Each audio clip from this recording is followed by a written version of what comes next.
Yes, reka ngusuze kandi nkwifurize amahoro ndetse n'imigisha bikomoka ku Mana ubana natwe muri gahunda z'amakuru atandukanye tugenda tubagezaho. Niba ari ubwa mbere dukurikiye, reba munsi ya video ukore subscribe dukomeze tugende tubana gatanu kuri gatanu muri gahunda zose tugenda tubagezaho. Na amakuru tugiye kubagezaho aho Nadia ukunzwe cyane rero muri sinema nyarwanda yahishuye ikibazo gikomeye yahuriye nacyo muri sinema nyarwanda ubwo yaragitangira urugendo. Muri aya makuru kandi turakubwira ko umupasiteri mu karere ka Nyarugenge yatawe muri yombi aho akurikiranyweho ibyaha birimo gusambanya umwana w'imyaka 12. Kaze rero ku makuru yacu mu buryo burambuye. Uyu mukobwa rero yitwa Ishimwe Sandra, azwi cyane muri filimi ya Maid. Yavuze rero uburyo bamusabye ruswa y'igitsina kugira ngo amenyekane muri sinema nyarwanda, ndetse avuga n'irindi hohoterwa riba muri uyu mwuga.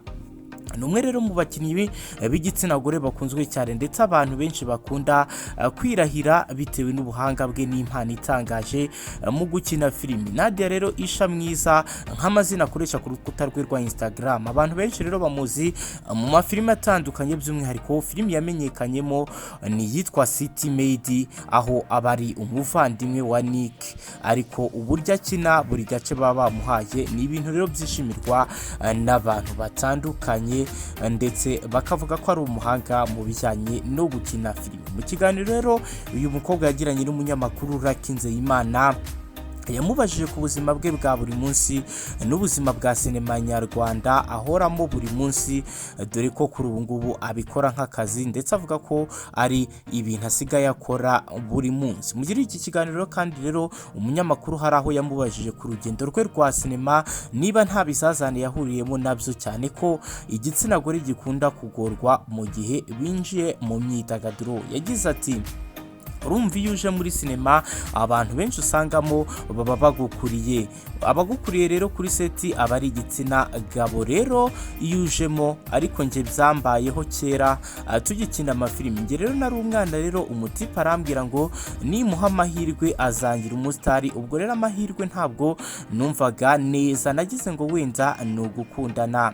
Rero arantumira arambwira ngo nzagende iwabo tubiganireho. Ndagenda mbona atangiye kujya mu bindi bintu, kandi buriya njyewe nahoze nanga, cyangwa se nahoze nkanga abantu. Iyo wanyimvugishaga uri umugabo uciyeho mu modoka, narakubwiraga ngo urimo gukomanga umuryango wa gereza kuko nahoze ngira amahane. Yakomeje agira ati, rero nagiyeyo niyizeye, ndamubwira ngo nunkoraho urajya muri gereza, kuko rero nari nkiri muto kandi ikindi gufata ku ngufu birahanirwa. Rero naragiye nicara kure, ndamubwira ngo nugera ku ntego, aramubwira ati ningera ku ntego ngo azangira umusitari. Rero ndamubwira ati nanjye ntabwo nabyemera, dore ko nawe icyo gihe rero atari yamenyekana. Rero gutyo mba ndamunange. Nadia rero yavuze ukuri ndetse anahishura byinshi kubera muri sinema, cyane cyane ku bakizamuka, ndetse anavuga uburyo atari byiza, aho usanga hari abakoresha amazina bafite muri sinema ugasanga bahohotera abana b'abakobwa. Akaba rero ari ibintu yavuze ko atari byiza na gato. Reka rero dukomeze n'aya makuru ari kuvugwa mu mujyi wa Kigali mu karere ka Nyarugenge. Nkurikiye Emmanuel w'imyaka 60 y'amavuko, usanzwe ari umupasiteri mu itorero Inkuru nziza, akaba rero yarari mu kiruhuko cy'izabukuru, yatawe muri yombi akekwaho gusambanya umwana w'imyaka 12 wo mu murenge wa Gitega mu karere ka Nyarugenge mu mujyi wa Kigali. Uyu mukozi w'Imana rero yatawe muri yombi kuri uyu wa kabiri ku itariki ya 13 z'ukwezi kwa Nyakanga umwaka wa 2021, nyuma y'uko rero umubyeyi w'uyu mwana w'umukobwa w'imyaka 12 atanze ikirego ku uyu mupasiteri Nkurikiye Emmanuel yasambanyije umwana we. Umuvugizi rero w'urwego rw'igihugu rw'ubugenzacyaha RIB Dr Murangirateri yavuze ko rero Nkurikiye afungiye kuri sitasiyo ya RIB ya Nyarugenge. Dr rero Murangirateri avuga ko uriya mwana uvugwaho gusambanywa na pasiteri ari mu kigero cy'imyaka 12. Uyu Dr rero Murangirateri yavuze ko yabimukoreye mu bihe bitandukanye mu kwezi kwa gatandatu muri uyu mwaka wa 2021. Yagize ati, bikaba byaramenyekanye ubwo umwana bamuganirizaga hanyuma akaza kubivuga. Umwana avuga ko rero impamvu yatinze kubivuga ari uko paseri yari yamuteye ubwoba amubwira ko azamwica. Ibi rero akaba ari ibyatangajwe n'umuvugizi w'urwego rw'igihugu rw'ubugenzacyaha RIB. Umwe rero mu muryango wa Nkurikiye wavuga ko itabwa muri yombi rya paseri Nkurikiye Emmanuel rishingiye ku bwumvikane buke afitanye n'umuyobozi w'isibo. Uyu muturage rero avuga ko mu minsi ishize uriya mupaseri yabwiye umugore uyobora isibo ko umwana we w'umukobwa afite imyitwarire mibi ku buryo ari byo bishobora kuba byaratumye uyu mugore afungisha uyu mupasiteri.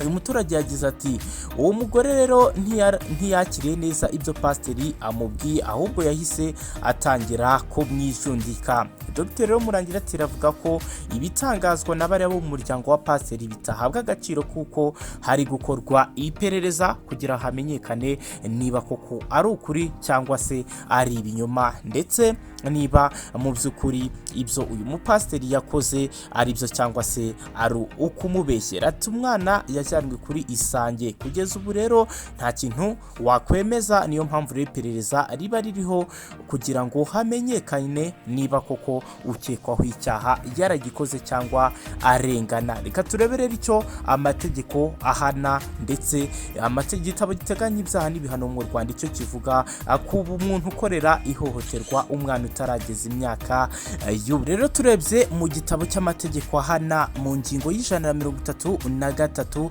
ivuga ko iyo usambanya umwana abikoreye umwana uri munsi y'imyaka 14 ahanishwa igifungo cya burundu kidashobora kugabanywa kubera impamvu nyoroshya cyaha. Iri rero akaba ari ryo tegeko rihana icyaha cyo gusambanya umwana utarageza imyaka y'ubukure, ndetse akaba ari n'icyaha gikomeye amategeko ya Repubulika y'u Rwanda ahana yihanukiriye. Gusa rero nk'uko umuvugizi wa RIB yabitangaje, akaba yavuze ko iperereza rikomeje kugira ngo hamenyekane ukuri ndetse hagende hanamenyekana amakuru yimbitse, ndetse anasaba abaturage kwirinda ibihuha biri kuvugwa nyuma yitabwa muri yombi ry'uriya mupasiteri, dore ko abantu batandukanye bari kubivuga mu buryo butandukanye. Rero umuvugizi wa RIB akaba yasabye abaturage gutegereza bakazamenya icyavuye mu iperereza. Reka rero ngushimire, nkwifuriza amahoro ndetse n'imigisha bikomoka ku Mana. Mbone rero gusabe niba ari ubwa mbere dukurikire munsi ya video, kore subscribe kugira ngo dukomeze tugende tubana 5 kuri 5 muri gahunda zose tugenda tubagezaho. Amahoro y'Imana bane namwe.